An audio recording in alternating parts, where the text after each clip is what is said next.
Welcome to Our Girl Relationships. We talk about the problems people face in their day-to-day lives. Let's start with the video. Usually would have used throwaway, but posting this on my main would get me my clap back. So here we go. Long post ahead, buckle your seatbelts. So, as the title says, my then boyfriend literally broke up with me while I was dealing with gynecological problems in my body. I suffer from endometriosis. So, in simple terms, what happens in this is a tissue which should be inside the uterus grows outside. It started in me when I was in my teen years, but didn't know anything about it until later years. I used to get really painful periods, and everything would become a living hell to do for me during my periods. When I and my ex wanted to start trying for a baby, the sex would be extra painful, and that would sort of turn him off, which made me feel miserable about myself and my body, and I would always feel like a burden to him.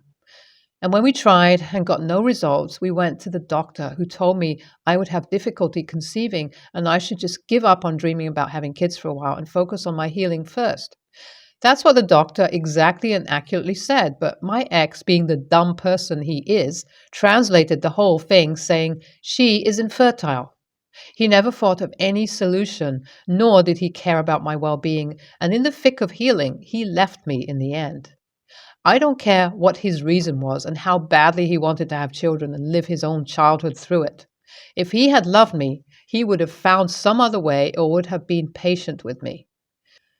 And honestly, when we broke up, we had sex. Even after that, he made me have with him under the pretense of how he wants me back, misses me, and how good and safe I make him feel. This manipulation is something I regret, missing out and not taking a stand for me. No excuses, but think of it this way. My health is worsening and I was desperate for someone to support me, so I gave in and let him take advantage of me, and then I ended up getting pregnant. But after that one time, he ghosted me and I felt disgusted with myself for being that way and never contacted him either. Soon, while being pregnant, my friend took care of me and treated my son as his own. And now, years later, my condition has improved in every way. I'm married, mentally stable, and have a good job, and am the mother of 3 children, literally living the American dream. Up until I bumped into my miserable excuse of a human being named X there. Oh boy. Now, this is where I would all out. And especially for all the snakes who made fun of me back then, this is what happened. I was at the hall with my 3 children and my husband. We went for a movie, the Spider-Man movie everyone's talking about.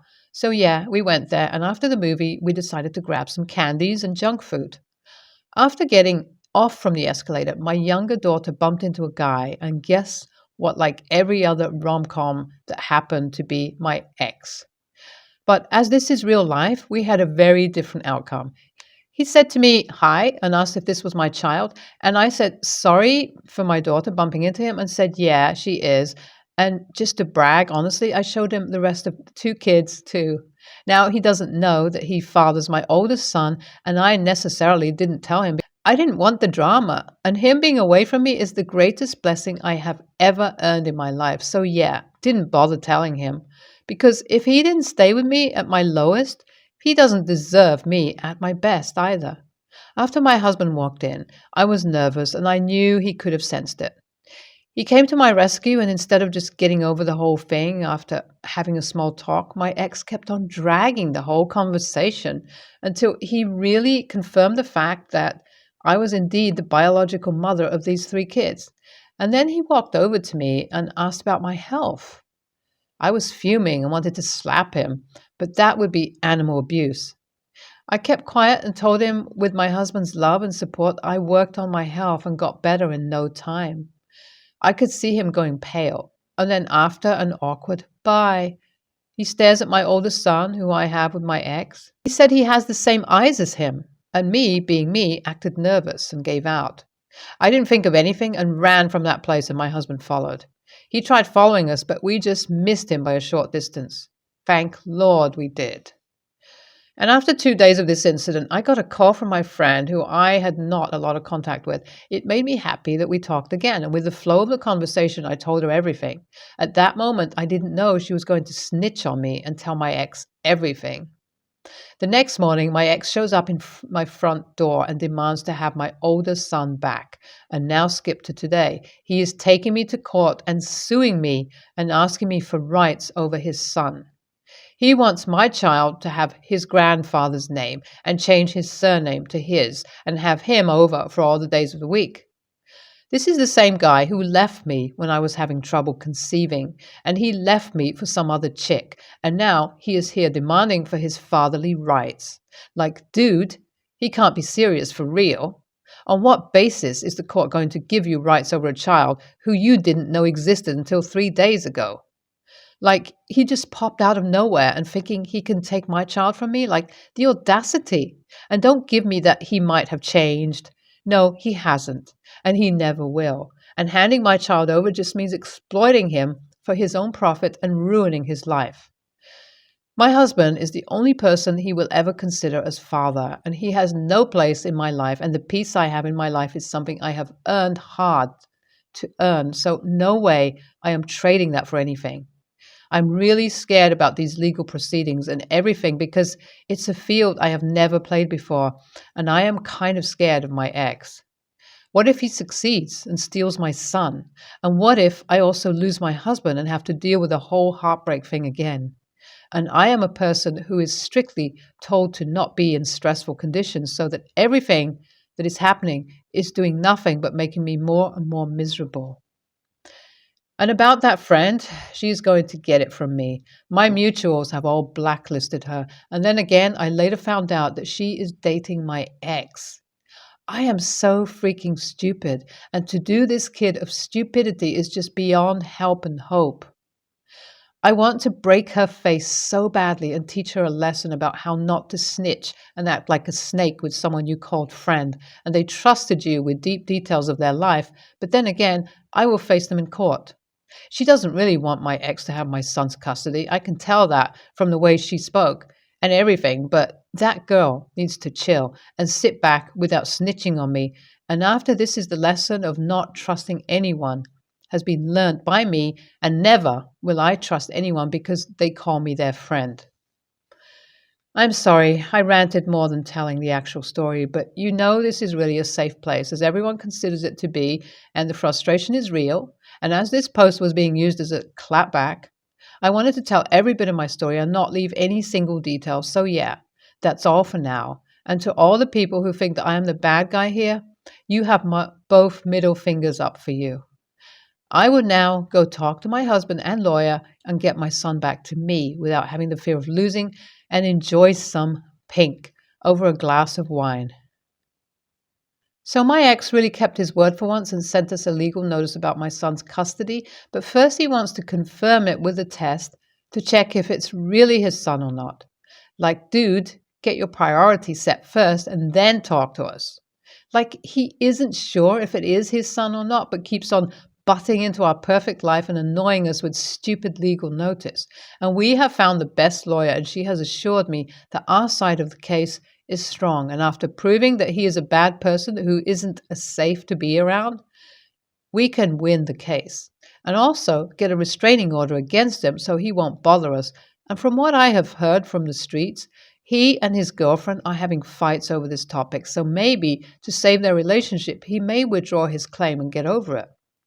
That's all for now. And then something more happens. I will update here more and tell you people. I don't know. I really feel excited to talk to people over here and have fun together. The test result came today, and yeah, he is indeed the father, and it didn't make a difference because I was sure that he was. But it was him with issues who said shit like I made this up and all. So yeah, completely on him, and now we're going to court. I'll update next when the court thing is completely solved. And I trust in God and my lawyer, and no matter what happens, I am his mother, and I raised him even in my difficult times. It changes nothing, and I'll do anything to win. Oh, Jesus, we won, and seeing him look defeated was the best thing ever, and I enjoyed it all the way through. I can't reveal much about it, so for now, just know that it was a very clever and easy victory for us, and he has some rights, though, and he has to pay child support. He can visit him on Sundays for 4 hours, and knowing he lives in a different city, he won't. His girlfriend dumped him, which she should have, and everything is happy again. My son is not interested in that guy, and once when he met him, he came back crying. You know, they say the kids know the best. They do it, honestly. This guy is a disaster, and having the same eyes as him doesn't prove anything. Play smart and save your child. Get a lawyer and remove him. He doesn't deserve to be called a father when he didn't respect the mother of that child. I'm a recent high school graduate who already moved into an apartment with friends. I'm starting community college in the fall, and I wanted to get from under my parents' roof. So the day after graduation, I packed up my stuff and I moved. I have a younger brother who's 14. He's starting high school in August. My parents have always encouraged my younger brother to be my shadow. I had to take him to friends' houses with me growing up. They made me bring him to movies all the time, and sometimes I couldn't go to birthday parties if he wasn't welcome. Two of my friends had siblings around his age, so anytime they invited me to their parties, it was made clear my brother wasn't on the list. My parents said no. He always wanted to be around me. I resented it. I still kind of do. I know some people would love it, but I had no room to breathe. I had no room to hang out with friends. I didn't even want to hang out with him. He was younger, into different stuff, some of it stuff I had way overgrown, and it annoyed the crap out of me to have him with me so much. My parents always said part of being family and being the older sibling is spending time and learning to put other people's wants first. I asked them who was doing that with me, and they told me they did. I asked for examples of when. Everything they listed was when I was a baby. Ever since I moved out, which is only like a week, my brother has been dying to come and stay with me. He keeps asking if he can visit, when he can sleep over for a weekend, etc. I said to him he wouldn't be staying with me. He asked why not, and I told him because I was saying no. He told me he misses me and doesn't want us to not see each other all summer. I told him I needed space. My parents told me I shouldn't tell him he can't stay at my place, that it's going to make him feel unwanted. I told them they need to talk about it with him, then because I'm not going to cater to him the way I had when I was living with them, that I want my independence and time away from him. He asked me if he could stay with me over the 4th of July weekend. I said he couldn't stay with me. Now my parents are extremely pissed. They said I am being cruel. I think space and boundaries at night are helpful.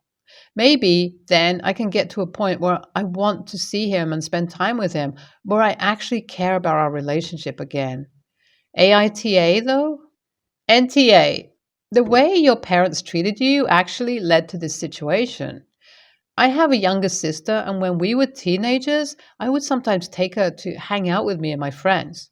I just did it because I wanted her to have a good time. I guess this would have been a totally different story, and we would have a much worse relationship today had my parents forced me to take her. Also, I think they are preventing your brother from finding his own group of friends. It's so different when it's done willingly and enough time is still made for friends. I was lucky to get time with just my friends every couple of months. Between my brother coming with me or my parents saying no if I didn't want to take him or my friends didn't want him to come, it always kind of felt like we were treated as the same person instead of two different ones. NTA, your time, space, and energy are yours. You are not obligated to babysit for them 24/7. I'm sorry that was your experience. Sorry to say your parents are TA. Hopefully your brother can come to understand once you're ready to hang out again, when you both want to, and do something together and repair or rebuild a sibling relationship that's comfort for both of you, not your parents. My stepdad came into my life when I was 8 years old. I had lost my dad almost a year before. My mom and stepdad married within 7 months of me meeting him. A few days before the wedding day, they sat me down and told me that they would like it if I called him Dad instead of stepdad or his name, and that they would like me to call his parents my grandparents, grandpa, grandma. At the time, I wasn't really fond of any of them, definitely didn't love them, and wasn't even sure I liked him, and his parents were almost strangers to me. There was a lot of weirdness around what I called his parents most of all. I would refer to them as my step-grandparents, but that offended pretty much all four of them, so I decided it was simpler to refer to them in conversations with others as my stepdad's parents. They didn't like it, but they also didn't like that I called them by their first names, but were more offended by me using Mr., Mrs., last name, and the only nicknames they would suggest were Grandma, Granny, Grandpa, Gramps. My stepdad and I today aren't a whole lot closer than we were before.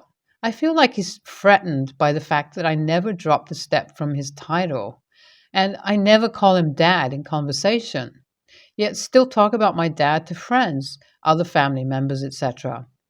He's extremely bothered by the fact that I have a daddy's girl photo frame in my room with a photo of me and my dad. He often tried to get me to replace the photo with one of us and outright bought me a new frame with the same words and a photo of us. On to the issue at hand here. Sorry for going off track a bit. My school has this little pamphlet every year for the graduating class where beside each student the people who attend for that student are mentioned. My stepdad is down as stepdad, and his parents are down by their first names. Where my grandparents are given their grandparent names, Grandma and Grandpa, for my mom's parents, and Nanny and Granddad for my dad's parents. They saw the pamphlet and it broke into a fight, with my stepdad and mom saying I had publicly denied my dad and grandparents. I said I had not, that I would never deny my dad, but that stepdad is my stepdad. He told me they might as well not be there if they're not worthy of the titles they want. I told them I was okay with them not being there if they were so angry over it. When I said that, things escalated to the point of them describing me as a disrespectful brat who needed to learn to put others' feelings before my own. My mom told me that I should want them, stepdad and his parents, there, and that I should be so ashamed that I would rather keep distancing title for them than have them present at this monumental moment of my life. AITA? NTA, they don't get to force you to replace your dead father, and if they had never pushed the issue, I bet you would have been more amenable to it.